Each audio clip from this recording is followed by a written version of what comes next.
అది ప్రైవేట్ పాఠశాలలు కానీ, డాక్టర్ కానీ, ఇంజనీర్ కానీ, రాకెట్ సైంటిస్ట్ కానీ మన తెలంగాణ బిడ్డలు చదువుకుంటే ఒక్క రూపాయి కూడా పేద మధ్యతరగతి వాళ్ళ మీద భారం పడకుండా ఉచిత విద్యను అందించే బాధ్యత నేను నా తెలంగాణ బిడ్డల కోసం తీసుకుంటా అని ఈ సందర్భంగా తెలియజేస్తున్నా.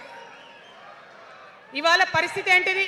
యూనివర్సిటీలో ఉన్న పిల్లలు అంతకుముందు తెలంగాణ రాకముందు నేను చూసిన రక్తం అమ్ముకునేది డబ్బులు లేకపోతే. ఇవాళ ఏం చేస్తున్నారు? బావర్చి కాడ గిగ్ వర్కర్ లెక్క గోడ మీద కూర్చొని వెయిట్ చేస్తున్నారు. అవునా కదా? ఎందుకంటే ఆ గిగ్ వర్కర్ చేస్తే అంతో ఇంతో పైసలు వస్తాయి, పేరెంట్స్ మీద ఆధారపడకుండా ఉండొచ్చు అని. మరి యూనివర్సిటీలను పట్టించుకున్నామా? బీఆర్ఎస్లో ఉన్నప్పుడు 10 ఏళ్ళు ఒక్క రూపాయి కూడా ఇవ్వలేదు యూనివర్సిటీకి.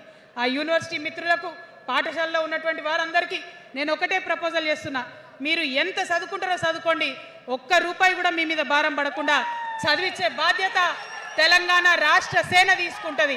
ప్రైవేట్ పాఠశాలలు కూడా బాగుంటాయి, ప్రభుత్వ పాఠశాలలు కూడా బాగుంటాయి, కానీ భారం తల్లిదండ్రుల మీద పడదు. అది మీ అమ్మ ప్రభుత్వంలో జరగబోతుందని, మీ తల్లి ప్రభుత్వంలో జరగబోతుందని మీకు మాటిస్తా ఉన్నా.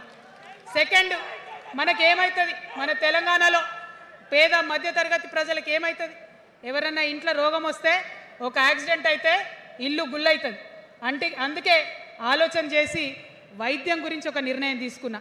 మన రెండో అంశం పాంచజన్యంలో వైద్యం కోసం అనేక అగచాట్లు పడుతున్నారు, అనేక ఇబ్బందులు పడుతూ ఉన్నారు.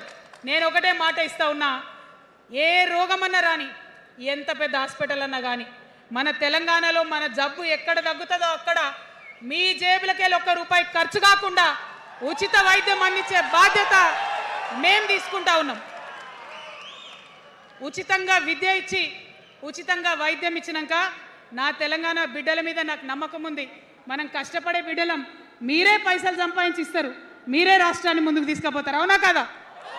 ఉచిత విద్య, ఉచిత వైద్యం మన 2 అంశాలు పాంచజన్యంలో. మూడవది వ్యవసాయం. మా రైతన్నలు ఉన్నారు, మా రైతన్నలు ఎంతో కష్టపడి మరి పంటలు పండించి చెమటలు కక్కి మనందరికి అన్నం పెడతారు. మీ అందరినీ నేను కోరేది ఒకటే, ఇవాళ అందరూ అర్రాస్ పాట వాడినట్టు నీకు ఎకరానికి ఇంత ఇస్తా అని చెప్పి మాట్లాడుతున్నారు తప్పితే మనకున్న కష్టం ఎవరైనా తీరుస్తున్నారా? ఏం కష్టం ఉంటుంది రైతుకి? భూమి కష్టం ఉంటుంది, చెప్పుకోవాలి. భూమి మీద దాని ఇబ్బంది ఉంది. ఎంఆర్ఓ ఆఫీస్కి పోతే మనని ఎవడన్నా రాణిస్తాడా? మాట్లాడతాడా? నీ దోతి బాగలేదు, నీ అంగి బాగలేదు, నీ కాళ్ళకు మట్టి ఉండే, నీ చెప్పులకు మట్టి ఉండే, రానియరు. అదే సూటు బూట్ వేసుకొని ఎవరన్నా వస్తే ఏం చేస్తారు? పిలిచి కూర్చోబెట్టి, చేంబర్లో కూర్చోబెట్టి, చాయ్ ఇచ్చి, కాఫీ ఇచ్చి అన్ని పనులు చేసి పంపుతారు. మన ప్రభుత్వం రాబోతా ఉంది. ఆ ప్రభుత్వంలో రైతే రాజు అనేటటువంటి నినాదాన్ని నిజం చేస్తాం. ప్రతి ఆఫీస్లో, అది ఎంఆర్ఓ ఆఫీస్ కానీ, కలెక్టర్ ఆఫీస్ కానీ, ప్రతి ప్రభుత్వ ఆఫీస్లో నేను రైతునని పోతే సపరేట్ కౌంటర్ ఉండాల్సిందే, కుర్చీ మీద కూసబెట్టాల్సిందే, మీకు పని చేసి పెట్టాల్సిందేనని ఈ సందర్భంగా నేను తెలియజేస్తా ఉన్నా. నేను రైతునని గర్వంగా చెప్పుకునే విధంగా మేము పరిపాలన చేస్తాం.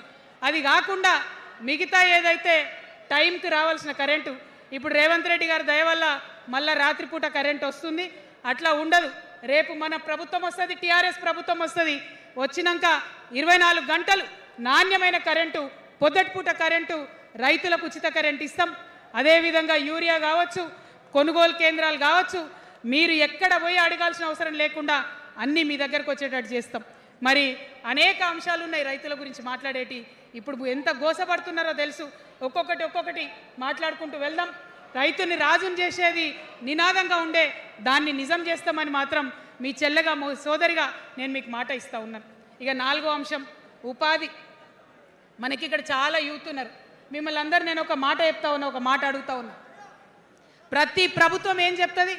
ప్రతి ప్రభుత్వం స్వతంత్రం వచ్చినప్పటి నుంచి ఇప్పటి వరకు ఏం చెప్తారు? ఉద్యోగాలు ఇస్తాం, ఉద్యోగాలు ఇస్తాం, ఉద్యోగాలు ఇస్తాం. అవునా? అసలు నాకు మాట తెలియక అడుగుతా.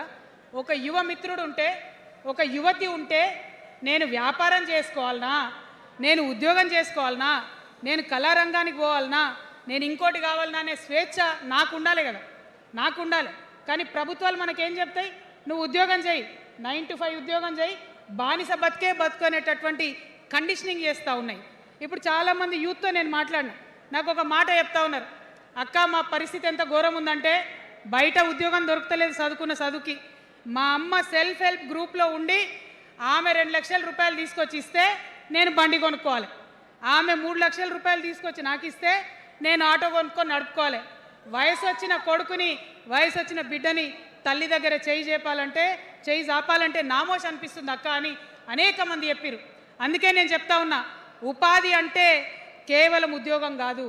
ఉపాధి అంటే మన ప్రభుత్వంలో రేపు రాబోయేటటువంటి మీ అమ్మ ప్రభుత్వంలో 2 లక్షల రూపాయల నుంచి మొదలు పెడితే 20 కోట్ల రూపాయలకు కూడా మనము మీ వ్యాపారానికి సంబంధించిన ఐడియాతో మీరు వస్తే బ్యాంకులతో సంబంధం లేకుండా నా యువతులను నమ్మి ఆ లోన్ డైరెక్ట్గా మీకు ఇవ్వడం జరుగుతుంది. ఎందుకోసం ఈ మాట చెప్తా ఉన్నా అంటే మన తెలంగాణ బిడ్డలకు మంచి సృజనాత్మకత ఉంది, ఆలోచించే శక్తి ఉంది, కష్టపడే తత్వం ఉంది. ఇవన్నీ కూడా మంచి వ్యాపారవేత్తలకు ఉండేటటువంటి లక్షణాలు. కానీ వచ్చినటువంటి ఏ ప్రభుత్వాలు కూడా మనకు చేయూతనియ్యలే. ఖచ్చితంగా నా యూత్ని నేను నమ్మాలనుకుంటున్నా, నా యూత్కి నేను డబ్బులు ఇవ్వాలనుకుంటున్నా. వాళ్ళ చేతిలో డబ్బులు పెట్టి వాళ్ళు ఇంకెంత సంపాదన నా తెలంగాణ రాష్ట్రానికి ఇస్తారో చూడాలని నేను అనుకుంటున్నా. యూత్ ఎంపవర్మెంట్ గ్రూప్స్ తయారు చేస్తాం. 2 lakhs to 20 crores వరకు డైరెక్ట్గా గవర్నమెంటే ఉండి మీకు లోన్స్ ఇస్తాం. మరి ఉద్యోగం చేయాలనుకునే యూత్ ఉంటే నేను ఒక శుభవార్త చెప్తా ఉన్నా. బాగా లెక్క పెట్టినాం, మీకు తెలుసు నేను ఏది స్టడీ చేయకుండా చెప్ప, ఆగమాగం మీద అసలే చెప్ప. నేను స్టడీ చేసిన దానికి ఏంటంటే ఎవరైతే ఉద్యోగం చేయాలనే యూత్ ఉంటారో వాళ్ళకి మొదటి సంవత్సరమే మన గవర్నమెంట్ వచ్చినాక 4 లక్షల ఉద్యోగాలు ఒకటేసారి సింగిల్ నోటిఫికేషన్తోని ఇచ్చి తీర్థం. ఇది నా మాట. నేను మళ్ళీ మీకు ఎందుకు చెప్తా ఉన్నా ఈ మాట అంటే, నేను తల్లిని, నేను జేబు చూడా, ఎంత ఖర్చు అవుతుంది, ఎంత జీతం అవుతుంది చూడా. నా కొడుకు కడుపులో ఉన్న బాధను, వాడి ఆత్మగౌరవాన్ని, నా బిడ్డ బాధను, ఆమె చదువుకున్న చదువుకి రావాల్సిన ఉద్యోగాన్ని దాన్నే చూస్తా. కాబట్టి మొదటి సంవత్సరమే 4 లక్షల ఉద్యోగాలు ఇస్తాం.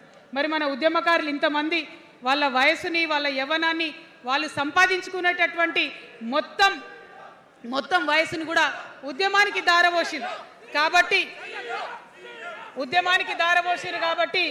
నేను ఉద్యమకారుల కోసం ప్రత్యేకించి జూన్ 2, 2014 వరకు కట్ ఆఫ్ డేట్ పెట్టుకొని ఆనాటి ఉద్యమకారులకి 1 లక్ష ఉద్యోగాలు, సూపర్ న్యూమరరీ జాబ్స్ క్రియేట్ చేయబోతా ఉన్నామని కూడా ఈ సందర్భంగా తెలియజేస్తున్నా. అంటే ఇవన్నీ తెలంగాణ ఉద్యమంలో, తెలంగాణ రాష్ట్ర సాధనలో మీరు చేసిన ప్రయత్నానికి, మీ రుణం తీర్చుకోవడానికి నేను చేస్తున్న ఈ ప్రయత్నం అని చెప్పి ఈ సందర్భంగా తెలియజేస్తా ఉన్నా. మరిగా మన పాంచజన్యంలో 5వ అంశం, ఆఖరి అంశం, అతి ముఖ్యమైనటువంటి అంశం సామాజిక న్యాయ తెలంగాణ సాధించాల్సిందే.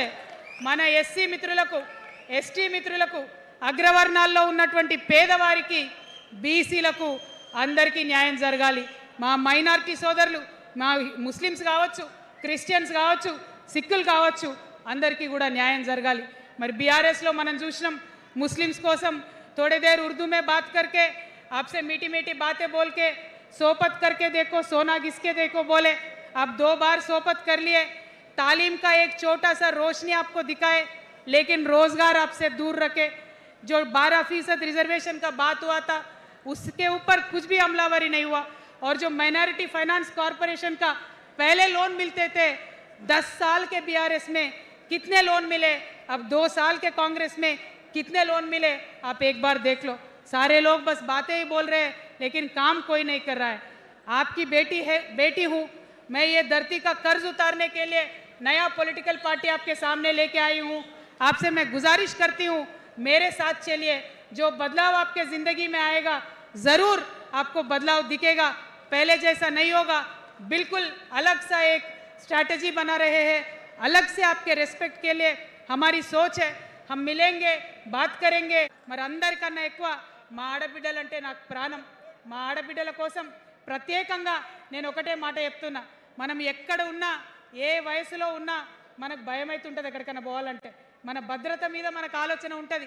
ఖచ్చితంగా రేపటి మన తెలంగాణలో మన ఆడబిడ్డల భద్రత ప్రధానమైన అంశంగా తీసుకుంటాం। అదేవిధంగా ఇప్పుడు చదువుకుంటున్నటువంటి ఆడపిల్లలు వారి ఉద్యోగాల మీద ప్రయారిటీగా తీసుకుంటాం, వారి వ్యాపారవేత్తలుగా తీర్చిదిద్దడానికి ఖచ్చితంగా ప్రయత్నం చేస్తాం। ఇప్పుడు సెల్ఫ్ హెల్ప్ గ్రూప్స్లో ఏదైతే వడ్డీ లేని రుణాలు ఇస్తున్నారో అట్లా కాకుండా ప్రాపర్గా గ్రాంట్స్ ఇచ్చేటట్టుగా ప్రయత్నం చేస్తాం। చిరు ఉద్యోగులు, కాంట్రాక్ట్ ఉద్యోగులు ఎవరైతే ఉన్నారో, ఎవరైతే విస్మరించబడ్డారో వారందరినీ కూడా కళ్ళలో పెట్టి కాపాడుకుంటాం. ఇవాళ ప్రారంభం మాత్రమే, అనేక అంశాలు చెప్పుకున్నాం. కానీ ఖచ్చితంగా పాంచజన్య శంఖం పూరిస్తాం.